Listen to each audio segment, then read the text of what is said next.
জলদি জলদি দাদা করছে, দেখেও ভালো লাগছে। এই তো হয়েই গেছে মোটামুটি। এবার রোলটাকে সাজানো হবে। আচ্ছা, আর কতটা পরিমাণ নিয়েছে সে মধ্যে কত ওটা দেখার জিনিস। দেখো এখানে কতটা পরিমাণ নিয়েছে। সারা শিলিগুড়িতে এতটা পরিমাণ কোথাও দেয় আমার তো মনে হয় না, অন্তত আমি দেখিনি। রোল তো সাজানো হয়ে গেছে, এর উপর দেখো আর কি কি এর মধ্যে দেওয়া হয়। ওই দেখেন দিচ্ছে। আর সব থেকে বড় কথা, যেগুলো দিচ্ছে ওগুলো কিন্তু মন থেকে দেওয়া হচ্ছে।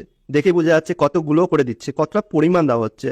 যে অন্য সব জায়গায় একটু একটুখানি দিয়েই নামমাত্র দেওয়া হয়, সেরকম একটা ব্যাপার, কিন্তু এখানে কিন্তু না। সেটা দেখতেই পাচ্ছ কতটা পরিমাণ দেওয়া হয়েছে। আমিও ভেবেছিলাম মন খুলে দিচ্ছে, টাকা নেওয়ার সময় মন খুলেই নিবে। চ্যান্টারা, আমাদের রোল এখন তৈরি হয়ে গেছে।